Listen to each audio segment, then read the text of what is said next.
I have this thing sometimes where I can walk outside and the air will feel different on my skin. And I know a shift is happening. Like I know it's coming. I'm like, oh, something's about to happen. What do you think is the true key to attracting and manifesting exactly what is meant for us in life? I think walking in your truth will do that, right? Showing up exactly who you are allows the things that belong to you to come, because when we create a different person, as I did for myself, right? When you are pretending to be someone else, God can't bless who you're not. Ooh. He can only bless who you are. Right. So, wow. Right. So if I am pretending to be somebody else, what are these blessings that I'm getting? Those aren't mine.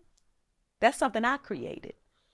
But when I just be me, I can get everything he has for me. And the interesting thing, you see people who are blessed for being someone they're not. Mm-hmm. They're usually depressed, anxious, stressed, or it's never enough. It's never good enough because they still aren't good enough. They're not being who they're meant to be. Mm-hmm. They're always chasing something else. Exactly. Yeah. And that's almost a greater challenge. It's like you're being blessed, but you don't feel enough. Right. You have everything, but you feel worthless. Mm-hmm. Or empty. Empty. No peace. No peace. Yeah. I mean, that's the freedom and being true to who you are. It's the best gift you can give to yourself. How can someone know what their truth is when they've been wearing a mask for so long? Oh, honey, we all, I feel like we know our truth, right? Your truth is in your silence when no one else is around, right? It's the things that you say to yourself. It's the things that you do, like childhood memories, before you were taught that you weren't enough and before you believed it, right? That's your truth. Sometimes we have to go back to our childlike thoughts because as children, we're free. We're born knowing what we're supposed to do, but we're taught how to have fear. We're taught no. We're taught yes, right? We're taught how to speak, all the things. But we're also influenced by our parents, by our friends and peers and different things. Sometimes unintentionally, it just naturally happens and you're influenced.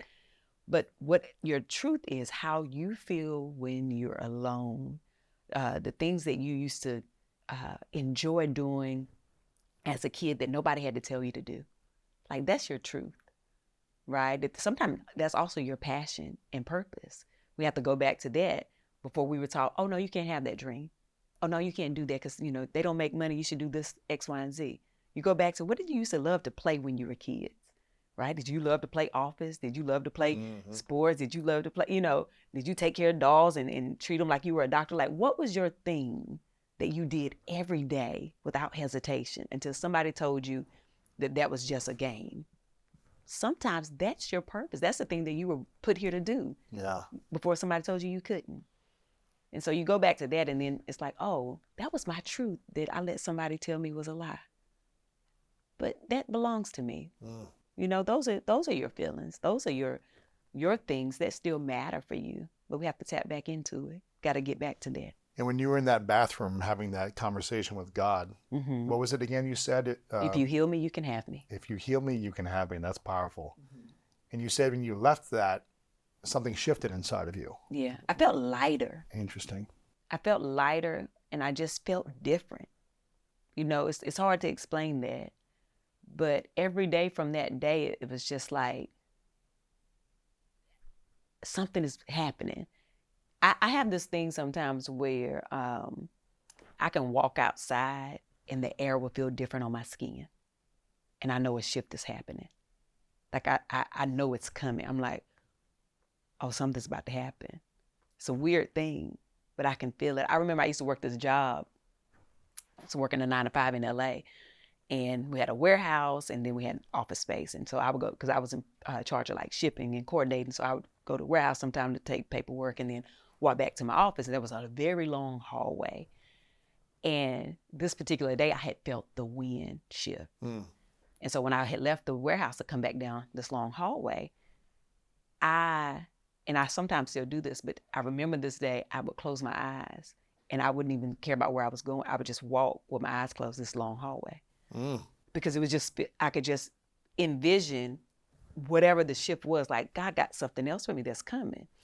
And I remember a girl that was work, she was coming out of the bathroom. And so she was like standing in the hallway. She was like, Tabitha. You had your eyes closed, Yeah. walking. And it startled me. And she was like, you were just walking with your eyes closed. I was like, oh, girl, honey, sometime, honey, I do that because I'm just seeing where he's taking me. You know, it's a weird thing. I can't explain like why I do some of the things I do. It's also, I feel like it's part of the gift. Absolutely. You know, Yeah. but after I left the bathroom that day, it was about 2 or 3 weeks later, I had this dream. And in the dream, I saw myself on a show, right? But the screen was small, and I've told the story a million times.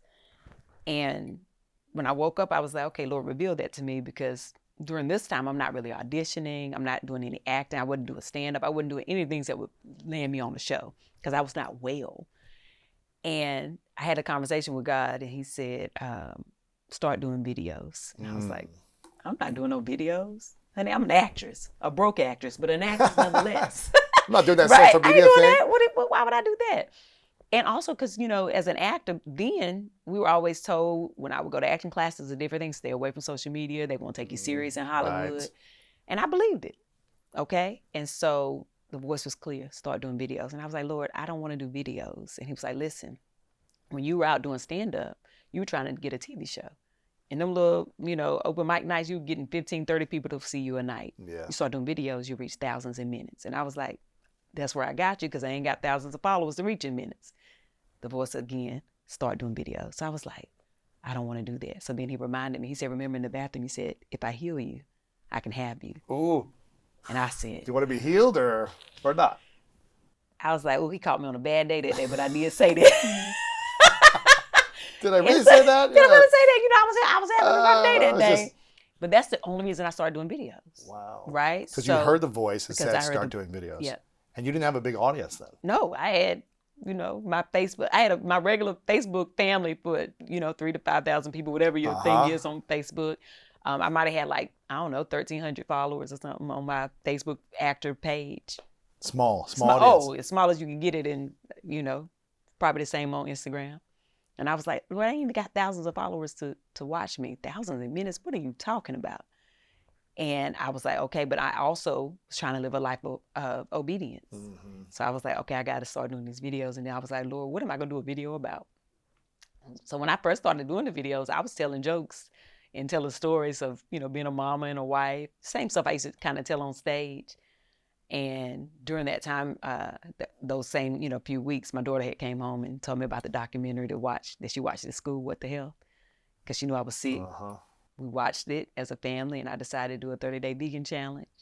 And after the 30 days, I was like, I was feeling better. 10 days, the first 10 days, I'd had a headache for 1 year and 7 months in the back of my head every day. Wow. Every day. I would fall when I would walk. I lost my vision for a day. My body was just attacking itself. First 10 days, my headache disappeared. After every drug, I was getting shots in my head. I was getting everything they offered me. If anything, it was probably making me worse. Nothing worked. 10 days of eating plants, headache disappeared. And so I told my husband, I was like, I think this is going to be my life. I think I'm going to go vegan. And the moment I said that out of my mouth, on that day 30, I was like, I'm not going to go back. I think I'm going to be vegan. The same voice told me to start doing videos. Like a hummingbird would fly by your ear. That's how I can explain it. That's how it sounds. It was like, now tell people what you're eating in your videos. Wow. And I said, oh, Lord, I don't know if I want to do that, because that makes it kind of permanent. Like, I'm from North Carolina. Yeah, I'm not doing a challenge. I'm doing, for real, this is my life. I'm going to be vegan. And I never wanted people to feel like I was trying to shame anybody or anything. And I was just like, I don't know. I had also shaved off all my hair at the time because my hair was always long and straight. So I was just doing a whole new, you know, transformation. And so I was like, okay. I just started telling people, y'all, I'm going vegan. And when I find food items, I'm going to share it with y'all. I'm going to cook some recipes and share when I find, you know, good vegan food. And that's how it started. And nobody was watching. I was like, it's 33 people on here, Lord, while I'm cooking live. You said thousands in minutes. Where are they? I would cry, because I'd be like, I don't know why God has me doing this. I don't know what I'm doing. And, you know, that was August of 2017. And I think by October I started, I was feeling so much better. I started driving Uber. because I didn't go back to work. I'd been on disability for over a year. And so I told my husband, Wow, I was really? like, I was like, I don't want to go back to a 9 to 5. I'm going to just see what God got out here for me. I'm in LA. I'm going to drive Uber, probably pick up a producer or a director. They're going to love me. I call you from set. That's how I think. I'm like, I'm about to get discovered in my car out here in LA. And December 30th of 2017, I dropped somebody off by Whole Foods driving Uber that morning. Went in there and got me a breakfast sandwich because I was still, vegan, new to being vegan, but Whole Foods always got a vegan option. So I was like, oh, I'm going to go here and get me breakfast. Had never heard of vegan bacon at that time. They had a sandwich in the prepared food section, and it was called a TLTA, and it was like tempeh bacon and lettuce, tomato, avocado. I was like, oh, I ain't never heard of that. Throw me a little pickle on there, honey, a little onion and stuff. Ate the first half so fast, I was like, oh, wait, I need to do a video to tell people I found a new vegan option. Sat in my car because I was on my Uber break, did a video, posted it, went on back to driving Uber. By the time I got home, that video had like 50,000 views. I was like, wow. Who watching this video? Next morning, over 100-something thousand. I was like, I told my husband, I said, I think I'm going viral. He was like, what that mean? I was like, I don't know. People are watching though. Exactly. He was like, you gonna make any money? I was like, I have no idea. 4 days later, Whole Foods reached out and they were like, we saw your video. On Facebook, they DM'd me. And they were like, we would love to work with you. And I became their brand ambassador for plant-based living, did over 15 campaigns, and the rest is history. Yep, honey, ain't drove Uber since, but I will if I have to, but I haven't. And my life has been on this journey ever since. Thank you for watching this video. If you want more inspiring clips like this, make sure to click right here to subscribe and click right here to watch that next video that is specific to support you in your life.